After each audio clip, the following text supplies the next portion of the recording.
എന്നാലും നമുക്കൊരു ഒരു വർക്ക് വരിക നമ്മുടെ ഉപജീവനമാർഗ്ഗമല്ലേ. ഇപ്പോൾ പറയുന്നത് നമ്മൾ പെമ്പിളേർ ഇപ്പോൾ സിനിമയിൽ നേരിട്ടുകൊണ്ടിരിക്കുന്ന പ്രശ്നങ്ങൾ, ഞാൻ ഇവിടെ ഈ നേരിട്ടുകൊണ്ടിരിക്കുന്നത് സ്ത്രീകളെ മാത്രമല്ല, ഒരുപാട് കലാകാരന്മാരുണ്ട്.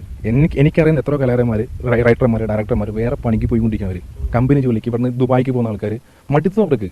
കാരണം ഞങ്ങളിങ്ങനെ ഒരു ലോബി ഇങ്ങനെ കുടുംബക്കാരെ തമ്മിൽ ലോബി കളിക്കാനുള്ള കല ആകെ എന്താ പറയുക, അഴിമതി ഇല്ലാത്ത രണ്ട് മേഖല, കല, കായികം. കാരണം അത് സെൽഫ് എഫേർട്ട് എടുത്തിട്ട് കയറാൻ പറ്റുള്ളൂ. അവിടെ ഇങ്ങനെ അഴിമതി കൊണ്ടുവന്നാൽ ഞങ്ങൾക്ക് എന്താ ചെയ്യേണ്ടത്?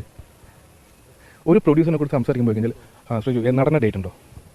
നടന്ന ഡേറ്റ് ഉണ്ടെങ്കിൽ പ്രൊഡ്യൂസർ ഇതിനു മുമ്പ് എന്താ ചെയ്തിട്ടുള്ളൂ?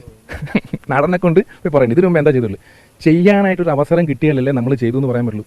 ഇപ്പോൾ എനിക്ക് മ്യൂസിക് ഡയറക്ടർ എന്ന് എനിക്ക് പറയാൻ പറ്റും, കാരണം ഞാൻ ചെയ്ത് പ്രൂവ് ചെയ്തതാണ്. അതിൽ എം ജി സാറ് പാടിയിട്ടുണ്ട്, റിമി ടോമി പാടിയിട്ടുണ്ട്. ആ പാട്ട് ഹിറ്റാണ്. 24 മ്യൂസിക്കാണ് ബിസിനസ് എടുത്തിരിക്കുന്നത്, കച്ചവടം. അപ്പോൾ അതിൻ്റെ പാട്ട് കച്ചവടമായി. കാരണം അത് നമ്മൾ ചെയ്യുന്ന ആത്മാർത്ഥം കൊണ്ടാണ്, അതല്ലാണ്ട് നമ്മൾ മറ്റുള്ളവർ കാണിക്കാൻ വേണ്ടി ചെയ്യുന്നത്.